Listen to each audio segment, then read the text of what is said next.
Hi everybody, what is up? I am Lady Stars and Fire. My real name is Michelle Espinosa, and this is the weekly healing messages for August 14th through the 21st. I call them the healing messages because that's what I ask for. I ask for guidance that will help move us forward in the most positive ways throughout the week for any and all who watch the video. And then I go with it. I always tell everybody that I start off with astrology. I start off with what Spirit gives us. Then I come into astrology and put them together, or at least let you see where they may be working together. And I usually give runes as well. However, I'm not giving runes at this time this week. Point blank, my medicine that I'm using at this time has peppermint in it and is a lot of peppermint oil. And my hands are too strong to be able to actually sense the correct rune at this moment by going through it, because I'm feeling way too much energy to actually tell if it's just the peppermint or if I'm picking up what the runes are saying. So I'm staying away from it at the moment, and I will come back and check the runes and post them a little later on social media, so you'll be able to check it there as well. But at the moment on the video, it will not be there for that reason. This week, again, the 14th through the 21st. First off, Mercury just went retrograde. And it went retrograde in Virgo. Virgo is picky and anal retentive. But Virgo, when you get to the end of its anal retentiveness and its way of helping. It points out. It's got a finger pointer. It basically is able to point out and sift through and find out where the problem is, locate it, and bring its attention to you. That's that anal retentiveness coming through. But what that really comes down to at the end of the day, it comes down to when it's evaluating it yourself, like Mercury retrograde now is. That comes down to being your own lie detector and truthfully seeing what needs to be healed. And you're not going to be able to deny it anymore and hide it from yourself. That's going to be coming through. That's that human lie detector of Virgo with Mercury retrograde in it. And it's going to be bringing you healing. However, bringing you healing is showing you what about yourself needs to heal. As well as things in your life, houses in your life according to astrology as well. But when I look at this week and all the information that I'm getting from Spirit as well, what I really feel that this week is it's just the way the Spirit and me have been working throughout the week, because I always say that I'm working a week ahead so that I can bring you the healing messages. And what I'm picking up that this week is bringing is, do you know your own strength and vulnerability? Vulnerable strength. Those are two words that we don't like to put together too often. We don't think of them as going together. But in truth, that's such a powerful thing, because that's where your power is. You don't have to come out aggressive and be an ass to still be strong. You don't have to be, self-centered and narcissistic to still be strong. You can be soulful and be strong. When I think of strength through vulnerability, I really think of lessons that we get just a few times in life. They're so very important, but we end up taking them for granted.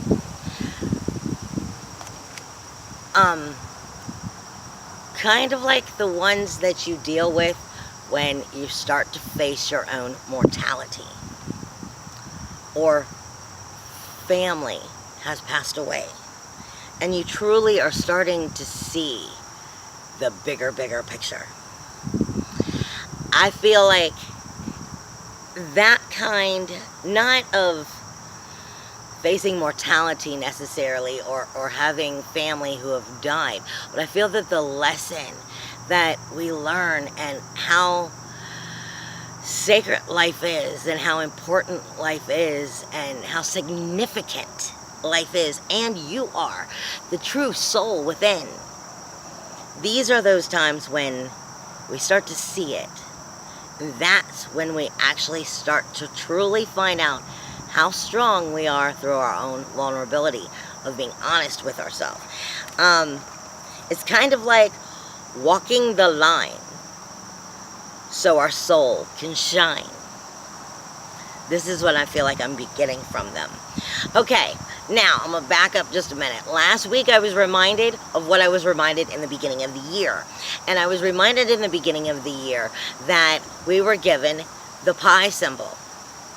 It's the never-ending numbers. It relates to numbers that are never, ever ending.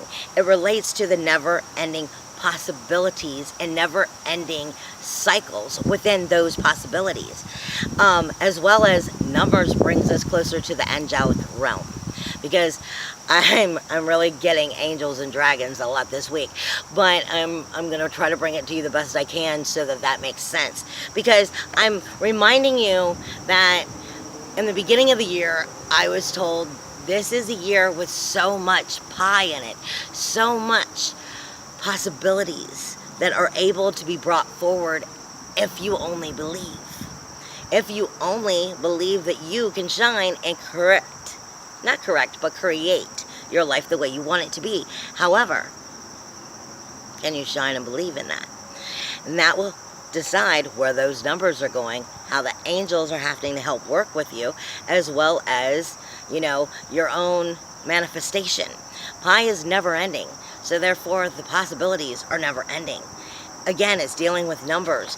But it's always about the circle of life, the never-ending circle. However, what I am shown is the dragon, as they show a lot of times, and they speak about it a lot of times in astrology, as the dragon chasing the tail or eating the tail. However, what I'm being seen, what's being shown to me is the dragon's not quite able to start, you know, as he's chasing the tail, I'm seeing an open spot in between. It's not, the cycle is not completely going all the way back around in a circle because he's not eating the tail, is the way I'm being shown it.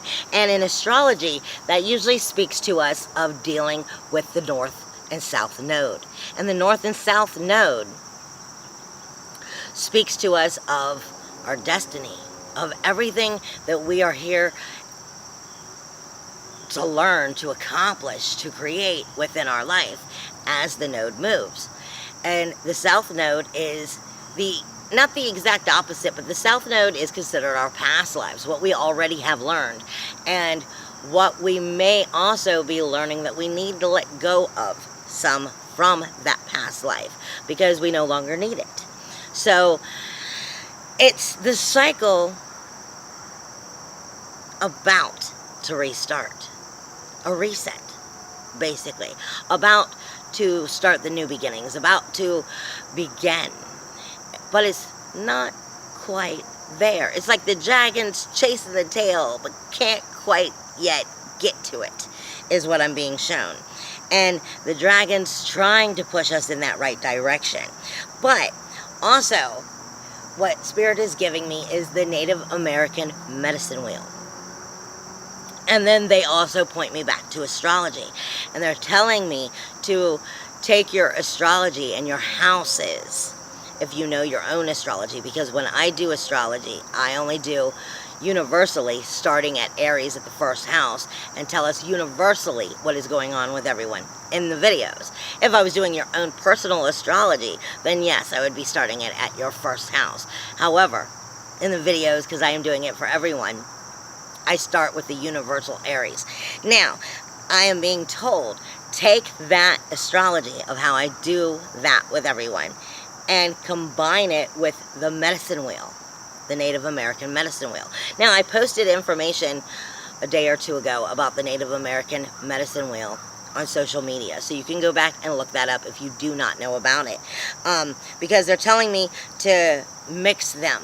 And what I'm being told is the keys to what you need to know for this, walking the line for your own soul to shine is the Eastern Hemisphere, as well as in the that would be the same side if you were looking at astrology and you knew what the Eastern Hemisphere was. In astrology, there's your chart here, and the Eastern Hemisphere is this side. Now, I'm being told on the medicine wheel, you also want to look at this side and combine those medicines, that information, and that will find or help you find the keys to what you need to walk that line for your soul to shine, so that you can get over this hump and start that cycle and get it going again. Now, if you're dealing with astrology and you know your houses, this would be the first 3 houses and the last 3 houses, which speaks to us of our ascendant side. Where are we ascending? How are we ascending? This is our soul side. This speaks to us of our collective unconsciousness, as well as collective understanding of materially, physically, who we are. The two together. So it's bringing the unconscious into conscious, into the physical world as well as the material world, and bringing that into our collective consciousness, basically. And what is it within these that we are seeing that we aren't expressing, we aren't bringing out, we aren't showing, we aren't shining, as well as what is it within these which are our secrets that we hide from ourselves, we deny from ourselves, and we lie to ourselves about, basically. And why? It's not just about not doing it. It's not just about ego. It's not just about narcissistic energy, self-centeredness. It's about why. Because that's where you start to find the keys. And I'm being told on the medicine wheel, it will deal with literally the physical world of what you're changing, your soul healing and your dreams. This is speaking about what is your identity, bringing out the shine of your inner wisdom. And I'm seeing in spirit right now a white rabbit. Yeah, I'm seeing in spirit a white rabbit. It just keeps appearing. So that may be something for someone who's watching the video, and you may wish to look up. I always tell everybody when it comes to the animal medicine to, if you don't know what that means, to please Google it and find out if it's something that is important for you to know. But this is also speaking to us in the medicine wheel of our physical world itself, but it's also speaking to us of our water, which is our depths of ourself. And I posted earlier this week, because it was the first time I started to really see where this direction was going, is Spirit gave me, and I often say Spirit gives me information in Arabic and Hebrew and symbols and all kinds of different things, and then send me on a goose hunt to figure out what it is we're talking about. And they were speaking and saying right now we should be looking at the letter in Hebrew known as Lamd. And it's known as the shepherd's staff. Well, what does the shepherd use his staff for? For one, for walking, for leading him through the way, as well as for keeping his sheep, his flock, in line. And what this means to me, in a sense, is universally where we need it. It's like a cat batting a ball, just going, hey, no, no, no, hey, no, no, no. But it's important that we see it that way, because Lamd has so much more than just that. It means to learn, and once we learn, teach it. Start to follow the instructions and follow through and do it.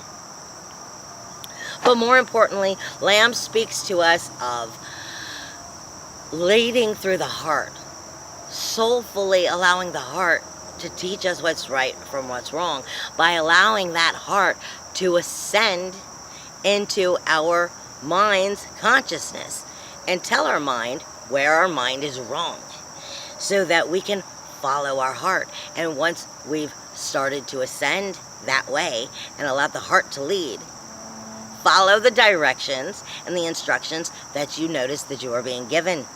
Basically, this is what Lamb speaks to us about.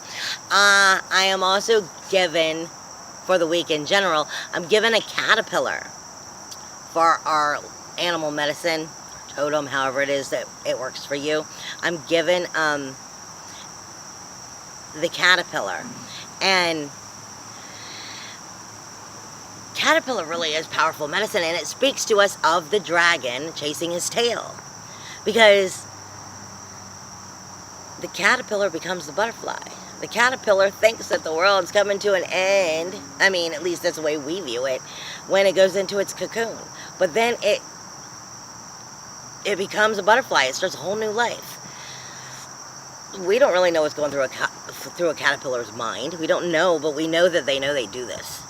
And it speaks to us of preparation, of faith, period, of the new possibilities, the letting go, not fearing it, and starting that journey for that new life. How else can you shine if you can't believe in it, if you can't step forward into it, if you can't start bringing the tangible into knowing it's going to happen?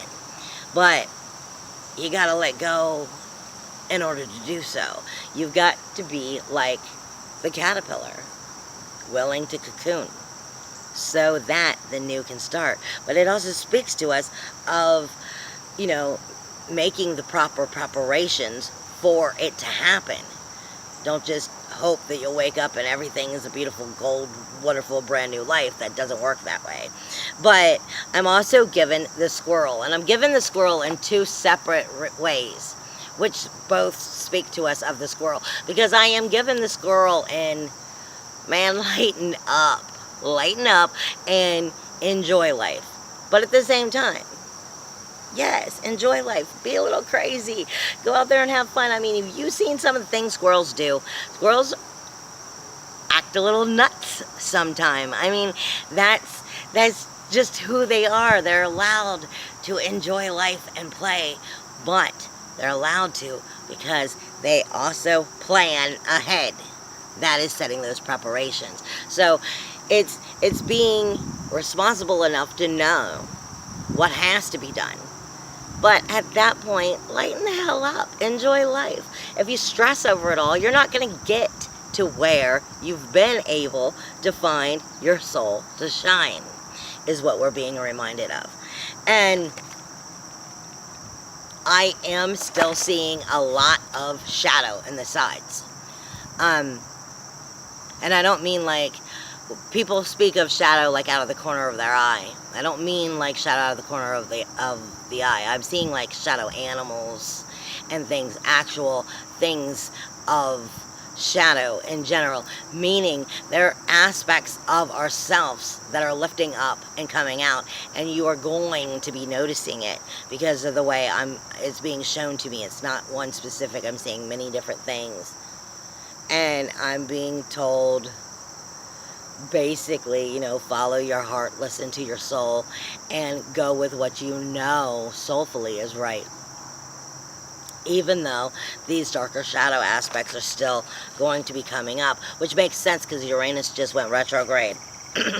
And that's going to be speaking to you about noticing those things and letting go, as well as I'm seeing shadow in the camera right now. But I'm also seeing a lot of, and I've been noticing this a lot, I've been seeing a lot of, I would say between the royal blue and the indigo purple blue, I'm seeing a lot of that aura on people right now, which is a good thing. And I'm seeing it pretty much in the heart area, which speaks to us of coming into our psychic energy, coming into our spiritual energy in our heart. And it speaks to us of finding, our true diamond, our four, our emotional, our mental, our physical, and our spiritual, bringing them into a one wholeness. And it speaks to us of tranquility. It speaks to us of courage. It speaks to us of coming into our power. So this is a good thing. You just got to stay on that positive side. Now, as I go into astrology for the week, you are going to find a lot of emotional energy is going on, especially as we get midway through the week. Is where it's going to be start coming in. But I would say, well, maybe it could be depending on how you take the Taurus energy. It could be all week, because the moon starts off in Taurus for the week, and then it's going to move into Gemini and then Cancer as we move through the week, and that would be where our emotions are. And the moon in Taurus basically speaks to us of wanting to enjoy life, wanting to not just enjoy, we enjoy the sexuality of ourselves and sexuality in general. We just enjoy luxury. We enjoy the good things in life. And we don't really want to take anything too seriously. We want to be laid back, but we're patient with it, because in that sense of I want to enjoy it and stuff. However, we're talking about Taurus energy also with the moon, and that's the emotions. And that means if the bullhead comes out, and you get bullheaded, because it's the bull as well, it's an unstoppable force at that point. Whether it's for the good or bad, it's an unstoppable force. So emotionally, it can be a great thing as long as you're not letting yourself get bullheaded and unstoppable for the wrong reasons. Then we move into Gemini. Gemini is both sides of everything, basically. It sees both sides of all. It's willing to communicate. It's willing to try and change. And that's good, because our moon is there. It gives us the opportunity to change, but it also makes us fickle. It also makes us, I wouldn't say touchy, but kind of like, yeah, I'm great for that. No. It'll go from one mood swing to another. It can very much flip on you like that very easily. And then we move into Cancer, which is water energy on moon water energy. So it gets into that nesting, emotional, needy water of really caring for the home, the family, and as well as yourself. And you just don't want to be needy in a negative way. It's good to be caring for others, but we want to make sure that we're showing it in a positive way instead of letting that sideways action that Cancer tends to do. Cancer doesn't always come at you emotionally straight on. It'll come at you a little bit sideways by doing nice things for you instead of necessarily telling you.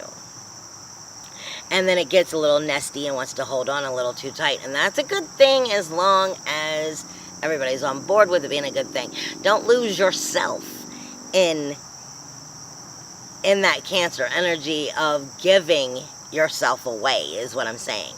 You want to give yourself away of who you are to the world for your soul to shine. But you don't want to give your power away. And that's what's important. Now, we start off this week. I'm going to give you the positives, and then I'll give you the challenges.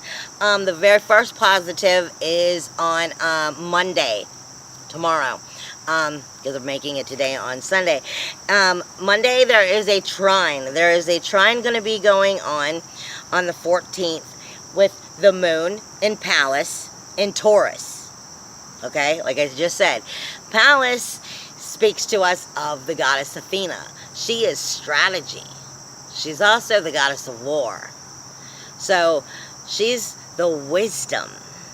Owl medicine is coming in with this and reminding me that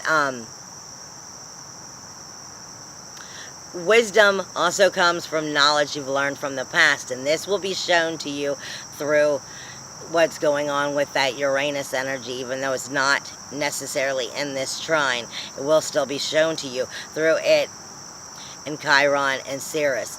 But Al is reminding us that wisdom comes from your past, but from that stuff like resurrecting and showing itself to you. That doesn't mean that you should relive it. It just means you should learn from it. Okay, the trine speaks to us of the moon and palace, our emotional side, our emotional waters, our emotional depths, speaking to us in Taurus, the bull, as well as that sexual luxury, enjoying of life energy. But it's speaking to strategy, wisdom. And it itself is speaking to Virgo.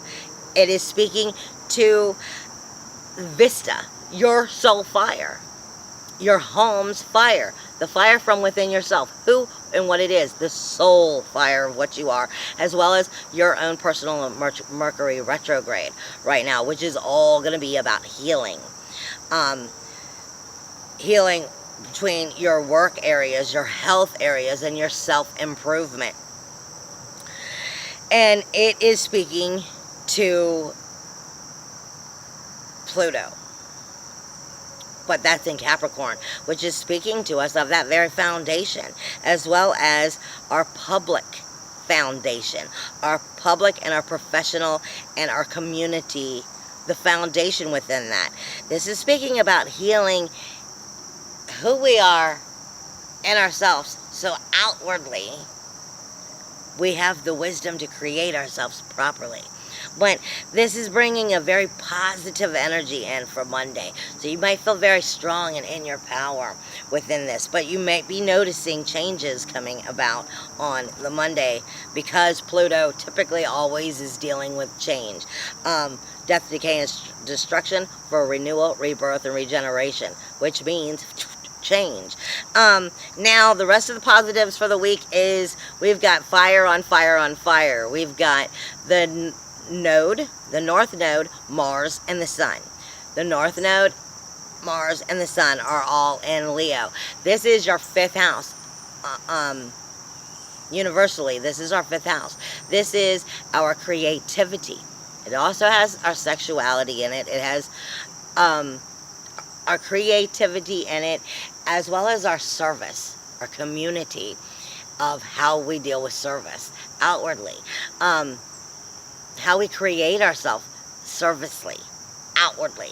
But it also reminds us of the power, the courage, the enjoyment of being who we are to the full line and going with it. And that energy is speaking to Lilith and Saturn, which is in your ninth house, which is speaking about your whole philosophy, your whole religious thinking. It's speaking to your spiritual side itself, which is speaking to your soul self, your Mars and your sun, which is your core and your defender and your action and your fire and your balls, going into everything that your node is trying to teach you you're supposed to be doing to move forward. It is speaking to Saturn and Lilith, which is about changing those boundaries and having the courage and the balls to go through with changing those boundaries, as well as just taking the chance and learning through experience soulfully. And that is speaking to Uranus. Now remember, we have 6 planets technically, if you're counting everything that I use as far as astrology goes, meaning Chiron, Pallas, Vista, all the additionals that I use. Technically we have 6 in retrograde, because you've got the node, Mars, Sun, Saturn, Lilith, all speaking also to Uranus this week, which is your very first house, who you are, who you're creating yourself to be, bringing that into your attention. Right there is your Eastern Hemisphere from what Spirit is saying, as well as the medicine wheel. There's messages in there of bringing your soul fire to light, to shine. It's Uranus is in retrograde, and I said this a couple weeks ago. Uranus is in retrograde, and it's the last time it's going to be in retrograde in Aries for 79 to 84 years. This is your last chance to get this memo, baby. So this is such an important time of that soulful evolution of who you are, so that you can truly start being everything that you truly can be, who you were meant to be, who you want to be. And if you're already living that life, that's just going to help you to know how to do it even better. Basically, like I said, this is fire on fire on fire. You've got Leo, Sagittarius, and Aries all speaking to our individuality, our uniqueness, our ballsiness, pretty much in all senses of the word, our rules and our boundaries, as well as our very core and the node of what it is we need to do to successfully thrive forward with our soulful healing life. This should be a very positive energy this week. You should be feeling very much in your power, feeling like you're ready to come out and shine, and go for it, honey. Now, we also have Vista and Mercury in Virgo. Again, Vista, your soul fire. Mercury is your communication, now inwardly, looking at you, all about how you can possibly heal this part of your life, your self-improvement, your health, as well as your work environment.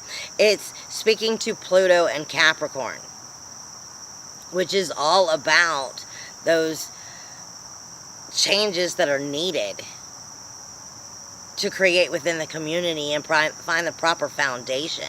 Soulfully, listen to your fire. Listen to your soul fire about what it is that you need to do to get you where you need to go and how to go about making those changes. Even if you can't make it yet, the dragon has not caught the tail. The cycle has not fully got started. We're at the caterpillar stage, not the butterfly. These are the instructions. Remember this. Now, we also have Sirius. This is where those learning pieces are going to be coming in, because you are feeling powerful in the energies I was giving you. You've got Sirius and Venus. That's karma, Mother Nature, and nurturing. Were you nurtured well, or were you not?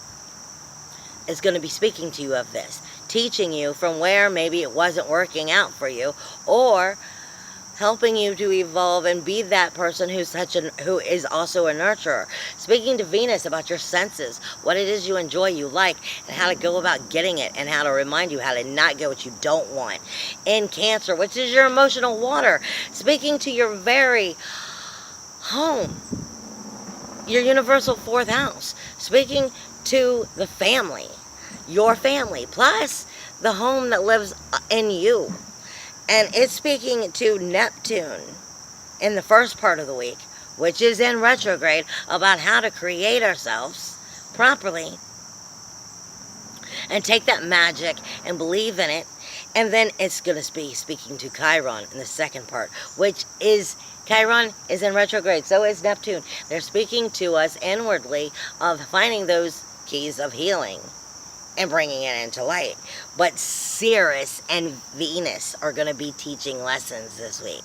Sirius is going to be bringing up that too close to home comfort, and it's going to be sitting right next to Venus is going to be touchy-feely. It's in Cancer, which means it's even more touchy-feely. It's in the water sign. It's in the depths of your soul.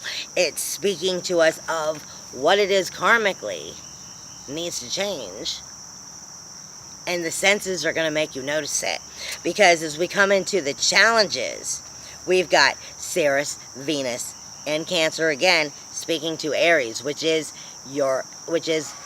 where Uranus is in retrograde. So it's going to be giving you, like I said, the lambed.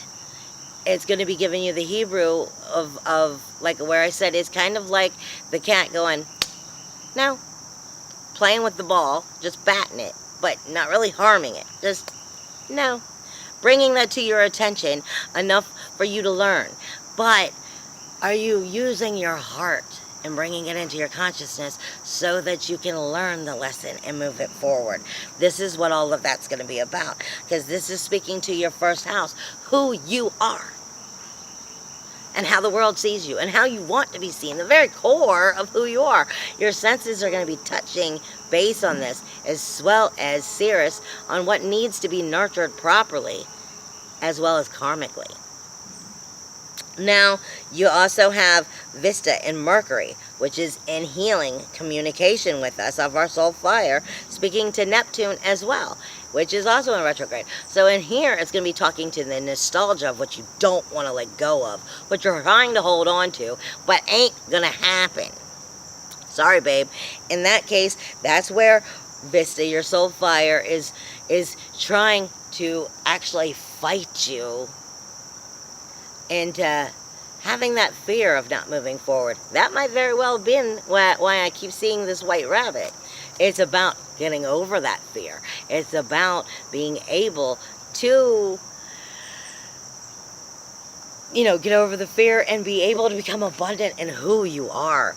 And that might be challenging because you might be getting some communication about yourself that you have to actually deal with in order to get over that hump. Now, we also have Pluto, which is in retrograde as well, in Capricorn, which is speaking to us of our profession, our public, our community life. And it's also speaking to Ceres and Venus.